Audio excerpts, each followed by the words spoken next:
राधे श्याम।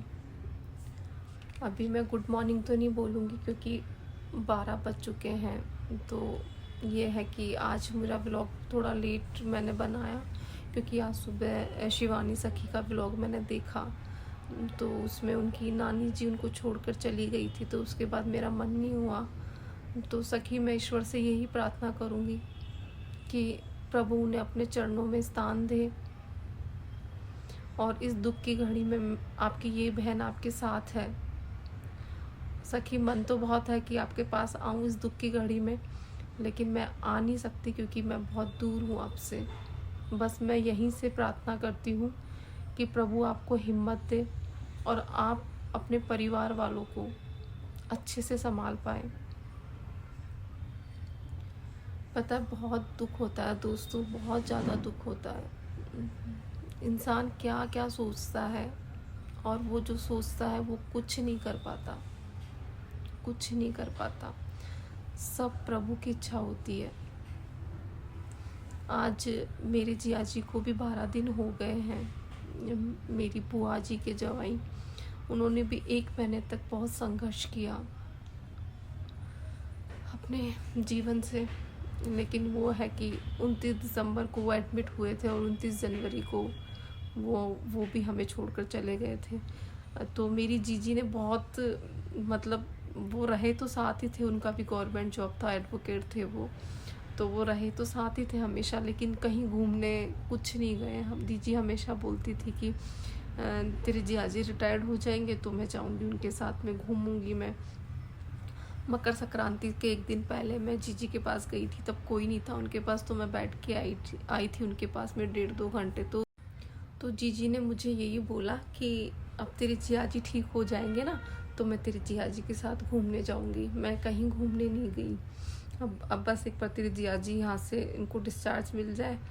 लेकिन जीजी के बच्चों को पता था कि उनके जो बेटे हैं उनको पता था कि अब शायद जियाजी ठीक नहीं हो पाएंगे, क्योंकि उनका पूरा ब्रेन, जो डॉक्टर ने वो पूरा खोल रखा था, मतलब उनका ब्रेन हेमरेज हो गया था वो। तो जियाजी भी छोड़ के चले गए। जीजी ने भी कुछ सपने देखे थे।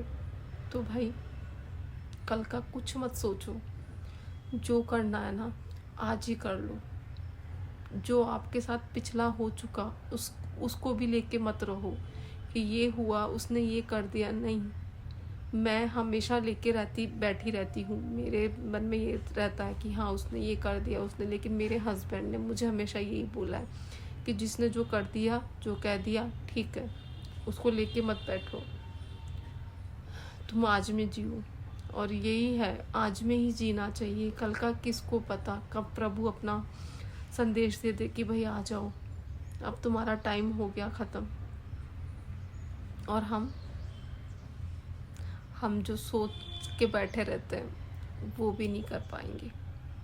जो हमें करना है वो हम कल के उसमें रह जाएंगे कि हमें कल करना है, आज नहीं करते। छोड़ो, कल करते हैं, कल पहनते हैं, कल खाते हैं। नहीं, जो करना है वो आज में ही कर लो, क्योंकि कल का दोस्तों किसी को नहीं पता। दोस्तों, हम अपने लिए कितने सपने देखते हैं, नहीं, हमारा घर हो, हमारे पास पैसे हो, हमारे पास गाड़ी हो, दुनिया हमारी तारीफ करे, हम दिन रात भागते रहते हैं। लेकिन जब हम जाते हैं ना, तब ये घर, पैसा, गाड़ी, सब कुछ यहीं छोड़कर चले जाते हैं। हम हमारे सपनों को पूरा करने में जो सबसे बड़ा काम होता है ना हमारा, हमारे प्रभु को याद करना, वो ही भूल जाते हैं। और पता है साथ में हमारे क्या जाता है? सिर्फ और सिर्फ हमारे प्रभु का नाम, और वो हम कभी नहीं लेते हैं। इसलिए दोस्तों, अच्छे कर्म करो और अपना मन सबसे ज़्यादा अपने प्रभु में लगाओ, प्रभु का नाम लो। तो दोस्तों, अभी मेरी मम्मी भी थेरेपी के लिए गई हुई है, वो अभी तक आई नहीं। कल और जाना है उनको थेरेपी के लिए। तो मिलती हूँ मैं थोड़ी देर में। तो दोस्तों अभी हो गया है लंच का टाइम और ये है गट्टे की सब्जी और ये मेरी चपाती। तो आज थोड़ा गले में दर्द है मेरे और तबीयत भी मेरी डाउन लग रही है, मुझे ऐसा लग रहा है, इसलिए आज लंच में थोड़ा जल्दी कर रही हूँ। अभी बज रहा है 1 और मैं अभी कर रही हूँ, उसके बाद मुझे अपनी मेडिसिन लेनी है। तो चलिए मिलते हैं थोड़ी देर बाद में। दोस्तों अभी बज रहे हैं 2:15, मेरा लंच हो गया है, लेकिन आज मेरे है ना सर में थोड़ा दर्द है और मेरे घुटनों में भी दर्द है। तो मुझे लग रहा है कि मेरी तबीयत थोड़ी डाउन है आज और इसके लिए मुझे टैबलेट्स लेनी पड़ेगी।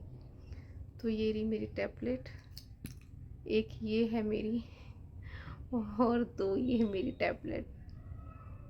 ये 4 टैबलेट मुझे एक साथ लेनी होगी। भाई टैबलेट्स वगैरह मैंने बहुत ली है, बहुत खाई है मैंने, सच बता रही हूँ, बहुत ज़्यादा। अब तो मुझे आदत सी हो गई लेने में, मुझे इतना वो नहीं होता। मेरे हस्बैंड हैं, उनको टैबलेट लेने में बहुत बहुत परेशानी होती है, वो नहीं ले पाते। मतलब एक टैबलेट भी लेते हैं तो उनका मन ऐसा हो जाता है, और वैसे अधिकतर लोगों का हो जाता है। लेकिन जिनको आदत है ना कि टैबलेट खानी है, वो तो उनका तो रूटीन है कि हाँ हमें टैबलेट लेनी ही लेनी है, तो उनको इतना जोर नहीं आता जितना जो नहीं लेते हैं टैबलेट उनको आता है। वो सोचते हैं कि हम लोग बिना टैबलेट के ठीक हो जाएंगे, और सच में मेरे हस्बैंड तो हो भी जाते हैं। उनको जब बहुत ज़्यादा नीड होती है ना कि अब बिना टैबलेट के काम नहीं होगा, तो ही वो टैबलेट लेते हैं, नहीं तो वो टैबलेट बिल्कुल नहीं लेते हैं। मुझे भी डांटते हैं, लेकिन उनको पता है कि भाई इसका बिना टैबलेट के काम नहीं चलेगा। लेकिन मुझे भी बोलते हैं कि हर चीज़ में टैबलेट मत लिया करो, लेकिन भाई मैं तो टैबलेट के बिना रह ही नहीं सकती।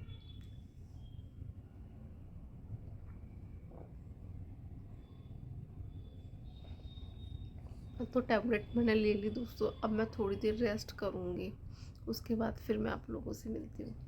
और ये पट्टी से क्या बंध रही है उंगलियों में? ये डॉक्टर ने बांध रखी है पट्टी से। क्यों? इससे नस खिंच के रहती है। अच्छा, तो उसको दबाना पड़ता है? हाँ, इसको इसमें चुम्बक रखी है, जो इस चुम्बक से दबाना पड़ता है 10-10, 15-15 मिनट। अच्छा, देखो भाई क्या क्या बंधा हुआ है।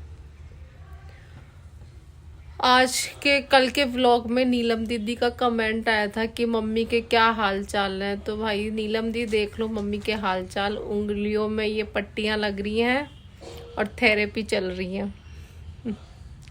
ये है मम्मी के हाल चाल अभी तो। तो अभी बज रहे हैं 6:15, अब जा रही है मेरी मम्मी डॉक्टर के पास थेरेपी के लिए। परेशान हो गई भाई मेरी माँ तो, सच्ची बहुत परेशान हो गई। कल और है? कल और। कल जाएगी? जाऊंगी। अच्छा, तो दोस्तों अभी हमारे बन रहे हैं आलू के पराठे। शाम को ये मेरी बुआ बना रही है भाई आलू के पराठे, और ये बहुत टेस्टी बनाती है आलू के पराठे। इनके हाथ के बहुत अच्छे बनते हैं पराठे। और ये पराठे है ना मसाले में मिक्स करके, मतलब आलू को छौंक के फिर बनाती है, ऐसे नहीं बनाती है।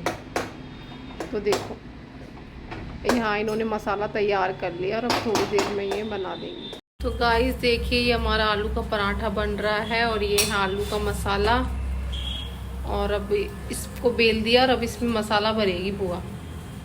भरना मसाला इसमें, ये देखिए ये ऐसे मसाला भरती है, इसमें स्टफिंग अच्छे से करती है ये। और आलू के पराठे में ये अगर स्टफिंग अच्छी नहीं हो ना तो फिर मसाले में पराठे में मज़ा नहीं आता।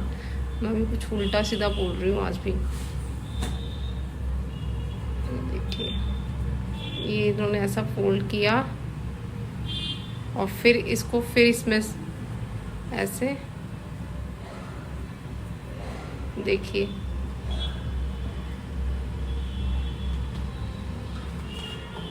और पलोथन लगा के, और अब बस इसको बेल देंगी पराठे को। तो इससे ना बहुत अच्छा बनता है पराठा। इस तरह से हम स्टफिंग भरते हैं ना पराठे में, तो पराठा बहुत अच्छा बनता है। मतलब कई पराठे ऐसे होते हैं जो बीच बीच में ना मतलब मसाला रहता है और चारों तरफ से नहीं होता है, इसमें चारों तरफ से मसाला आ जाता है। तो आप भी ट्राई करना इस तरह से बना के। इसलिए जब तक जीवन है प्रभु का नाम लो, अहंकार छोड़ो, दूसरों को देख के जलो मत, सबसे प्यार से रहो, प्रेम से रहो। क्योंकि प्रभु के पास जाते हैं ना तो सिर्फ वो हमारे कर्म देखते हैं, हमारा रुपया पैसा ये सब नहीं देखते। जो प्रभु को याद रखता है वो कभी खाली नहीं जाता, और जो दुनिया में उलझा रहता है ना वो साथ में कुछ नहीं लेके जाता। तो दोस्तों मेरी मम्मी भी आ चुकी है थेरेपी करा के, और बुआ ने अपने पराठे भी बना लिए हैं। और उम्मीद करती हूँ कि आपको आज का ब्लॉग मेरा पसंद आया होगा। अगर आपको पसंद आया तो प्लीज़ इसे लाइक करना, चैनल को सब्सक्राइब करना, और मुझे अपना ढेर सारा प्यार और अपना आशीर्वाद देना, क्योंकि मुझे आपके प्यार की बहुत ज़रूरत है। तो दोस्तों एक साथ बोलती गई दोस्तों। तो दोस्तों मिलते हैं नेक्स्ट व्लॉग में एक नई शुरुआत के साथ में। और आज मैं अपना व्लॉग जल्दी एंड कर रही हूँ क्योंकि हमारे यहाँ शादी है तो म्यूज़िक बजेगा, तो मुझे डर लगता है कि कहीं कॉपीराइट म्यूज़िक नहीं आ जाए। तो दोस्तों मिलते हैं नेक्स्ट व्लॉग में। राधे श्याम, शुभ रात्रि।